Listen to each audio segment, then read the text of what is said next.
सो बेटा next is physical properties of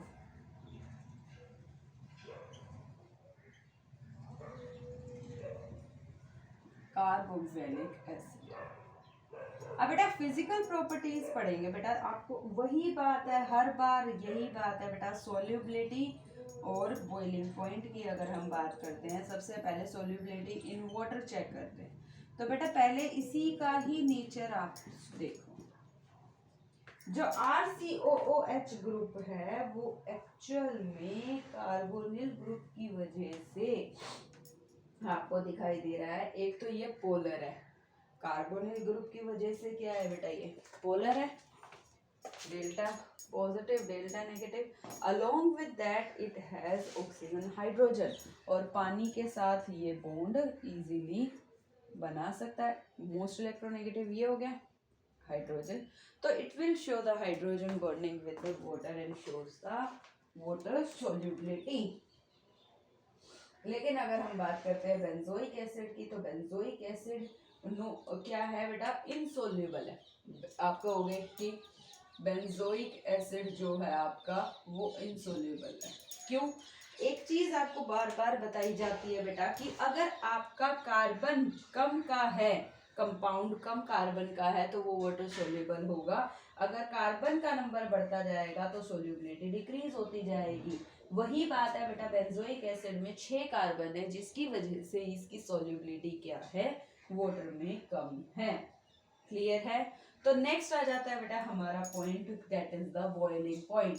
boiling point की अब हम बात करते हैं। बॉइलिंग पॉइंट का डिपेंडेंस किस पे है? इंटरमोलिक्यूलर फोर्सेस, कि एक मॉलिक्यूल दूसरे मॉलिक्यूल से किस तरह की फोर्स शो करता है। तो इसको चेक करो पहले तो, RCOOH एक्चुअल में कार्बोक्सिलिक एसिड डाइमर में एग्जिस्ट करता है। क्वेश्चन भी आ सकता है कि why carboxylic acid exist as in dimer. तो आप इसके स्ट्रक्चर को ही देखो बेटा, मैं कुछ और चीजें नहीं लिख रही, मैं सिर्फ स्ट्रक्चर लिख रही हूं कि ये 2 बार इंटरमोलिक्यूलर हाइड्रोजन बॉन्डिंग शो करता है। तो दे show strong intermolecular hydrogen bonding, H bonding show करता है, और एक बार नहीं बेटा 2 बार। तो इसी की ही वजह से ये डाइमर में भी एग्जिस्ट करता है, और इसका बॉइलिंग पॉइंट कोई भी कार्बोनिल का कंपाउंड है या अल्कोहल क्यों ना हो, उन सभी से सबसे ज्यादा ये बॉइलिंग पॉइंट सबसे ज्यादा शो करता है। क्लियर है बेटा? हाईली पोलराइज्ड है और हाईली इलेक्ट्रॉन विड्रॉइंग ग्रुप इसके साथ लगा हुआ है। अब आ जाते हैं बेटा इसके बॉइलिंग पॉइंट के साथ साथ मेल्टिंग पॉइंट में भी आ जाते हैं। मेल्टिंग पॉइंट बेटा कम ये कहता है कि अगर हमारे पास इस तरह का, इसमें कितने कार्बन है बेटा, 1 2 3 4 5, और इसमें कितने कार्बन है, 4। अब ये कहता है जिस कार्बन में आपके 4 कार्बन है इवन, उसका बॉइलिंग पॉइंट ओड वाले से ज्यादा होगा मेल्टिंग पॉइंट। क्यों? इसको बोलते हैं बेटा, देखो सिमेट्रिकल, ये देखो बल्कि ग्रुप अगर आप देखो तो एक जैसी ही अरेंजमेंट में आ गए, जबकि इसके बल्कि ग्रुप अल्टरनेट है, अप डाउन अप डाउन। तो इसी इफेक्ट को हम बोलते हैं अल्ट्रेशन इफेक्ट या स्टेबिलिटी इफेक्ट। सिमेट्री आने की वजह से इसका मेल्टिंग पॉइंट इवन वाले का ज्यादा है, ओड वाले का कम है। क्लियर है बेटा? नेक्स्ट है बेटा after these properties, that is chemical properties.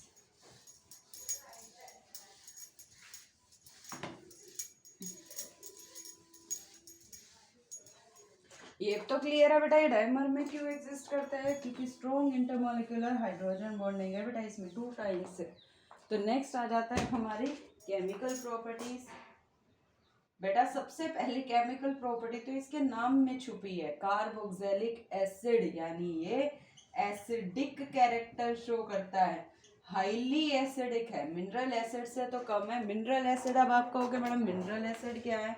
Mineral acid हो गए जैसे आपके H2SO4, HNO3, ये बेटा आपके मिनरल मीन्स खनिज की तरह मिलते हैं ये एसिड, तो इनको मिनरल एसिड बोलते हैं। लेकिन इन ऑर्गेनिक एसिड्स में सबसे ज़्यादा स्ट्रॉन्ग एसिड बेटा आपका कार्बोक्सिलिक एसिड है। अब आप रीजन के बिना तो कोई बात कही नहीं जाती बेटा। आप एसिड क्या होते हैं जनरल पूछा जाता है, जो अपना H आयन छोड़ दे वो एसिड है, यानी जो अपना H आयन निकाल दे। इसने अगर अपना H आयन निकाल दिया तो ये क्या बन गया, कार्बोक्सिलेट आयन। क्या बन गया बेटा, कार्बोक्सिलेट आयन। यानी जो इस कार्बोक्सिलेट आयन को स्टेबल कर देगा वो ज्यादा स्टेबल हो जाएगा। तो ये क्या हो जाता है बेटा, विड्रॉइंग ग्रुप की वजह से ये रेजोनेंस स्टेबलाइज्ड है। क्या है बेटा, ये रेजोनेंस स्टेबलाइज्ड है ये वाला, जिसकी वजह से ये हाईली एसिडिक है या एसिडिक कैरेक्टर शो करता है। तो acidic character depends on the nature of the group. तो अबव रीजंस की वजह से, इन रीजंस की वजह से बेटा कार्बोक्सिलिक एसिड जो है वो स्ट्रॉन्गर एसिड है। अब हम कंपेयर करेंगे ये किस किस से स्ट्रॉन्गर है, या हम इसके इंडिविजुअल के बारे में बात करेंगे बेटा कि इसमें कौन ज्यादा स्ट्रॉन्ग है। ठीक है बेटा, तो अगर मैं कंपेयर करूं, अभी मैंने रब कर दिया, वैसे अल्कोहल को देखो ROH और एसिड को देखो RCOOH, यानी दोनों अपना H आयन अगर छोड़ देते हैं तो जो इस नेगेटिव को स्टेबल करवा दे वो ज्यादा स्टेबलाइज्ड एसिड होगा। बेटा इसमें रेजोनेंस आ गई, इसमें बल्कि रिलीजिंग ग्रुप आ गया। तो अल्कोहल से ज्यादा स्ट्रॉन्गर कौन है बेटा, एसिड, कार्बोक्सिलिक एसिड ही स्ट्रॉन्गर एसिड है due to resonance and stabilisation of negative charge.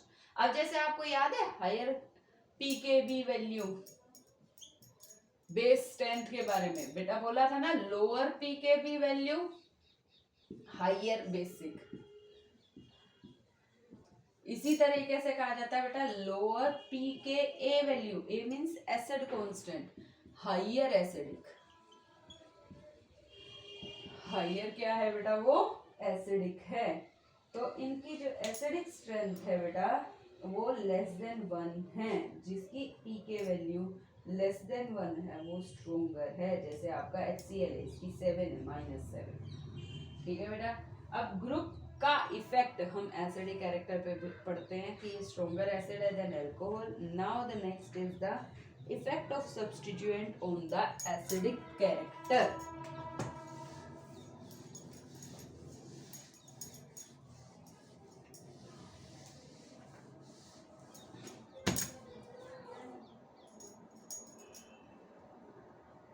Effect of substituents on acidic character। पहले हम R एक ये ले लेते, देखो RCOOH और एक ले लेते हैं HCOOH। अगर आप देखो यहाँ पे कोई भी ग्रुप नहीं है, अब जो इस नेगेटिव को स्टेबल करवा देगा बेटा वही ज्यादा स्टेबल है। ये तो रेजोनेंस में चला गया, ये भी रेजोनेंस में चला गया, लेकिन R का नेचर क्या है, इलेक्ट्रॉन रिलीजिंग है। कैसा नेचर है बेटा R का, इलेक्ट्रॉन रिलीजिंग मीन्स ये अपने इलेक्ट्रॉन देगा। एक तो कार्बन पे ऑलरेडी नेगेटिव डेंसिटी आ गई और ऊपर से इसके ऊपर एक और रिलीजिंग ग्रुप लग गया। इसका मतलब क्या हुआ, यानी ये इसको एसिडिक नेगेटिव को स्टेबल नहीं करवाला, यानी this one is more stable then, यानी अगर आपका ये CH3 होता मान लो, तो acetic acid is less acidic then formic acid. क्या वर्ड बोलते हैं, एसिटिक, एसिटिक एसिड से ज्यादा कौन सा स्ट्रॉन्गर एसिड है, फॉर्मिक एसिड। कौन है बेटा ज्यादा स्ट्रॉन्गर एसिड, फॉर्मिक एसिड। यानी जितने ज्यादा एल्काइल ग्रुप रखते जाएंगे वो उसको ज्यादा डिस्टेबलाइज करता जाएगा। अब रिलीजिंग की बजाय मान लो ये क्लोरीन लगा दिया OH, तो ये क्लोरीन का माइनस आई इंडक्टिव इफेक्ट है बेटा, कॉन्जुगेशन नहीं है, रेजोनेंस नहीं है यहाँ पे। कहीं आप सोचो मैम इसके लोन पेयर है, डबल सिंगल सिंगल आ गया बेटा, कॉन्जुगेशन नहीं है तो रेजोनेंस ना शो करके ये इंडक्टिव इफेक्ट शो करेगा, यानी ये पेयर ऑफ इलेक्ट्रॉन को अपनी तरफ खींचेगा, यानी इस नेगेटिव को और ज्यादा स्टेबल करवा देगा। यानी this acid is stronger acidic than acetic acid. क्या कहा जाता है बेटा, why chloroacetic acid is stronger acid, because chlorine group showing minus I inductive effect. यानी जितने ज्यादा क्लोरीन ग्रुप लगते जाएंगे वो उतना ही ज्यादा स्ट्रोंगर शो करता जाएगा। अब एक की जगह 2 हो जाए, ये 2 की जगह 3 हो जाए तो वो ऑटोमेटिकली और ज्यादा स्ट्रोंगर हो जाएगा। क्लियर है। अब क्लोरीन के अलावा और हेलोजन हो तो ले लेते हैं बेटा, CH2I COOH, CH2COOH में यहाँ पर Br लगा दिया, यहाँ CHCl लगा दिया, यहाँ F लगा दी। अब आप देखो कि फ्लोरीन, क्लोरीन, ब्रोमीन, आयोडीन में कौन ज़्यादा स्ट्रोंगर इलेक्ट्रोनेगेटिविटी को शो करता है। फ्लोरीन यानी fluoroacetic acid is more stronger than chloro, then bromo, then iodo. Clear है बेटा। तो ये एसिडिक स्ट्रेंथ डिपेंड करती है ग्रुप पर, लेकिन हाँ एसिडिक स्ट्रेंथ उस पर भी डिपेंड करती है कि अगर आपके सब्स्टिट्यूएंट की पोजीशन दूर होती जाए। जैसे मैं क्लोरीन वगैरह को ही हटा देती हूँ यहाँ से, CH2Cl, ये वो थर्ड कार्बन पे जाके, ये CH3 सेम कार्बन है लेकिन ये सेकंड पे, CH3CH2 लेकिन ये first carbon, first mean second पे। तो ये डिपेंड करता है बेटा आपका एसिडिक एसिड क्लोरीन ग्रुप की जैसे डिस्टेंस बढ़ता जाएगा एसिडिक कैरेक्टर भी कम होता जाता है। क्लियर है बेटा। अब एक ले लेते हैं बेंजोइक एसिड, एसिटिक एसिड और मिथेनोइक एसिड।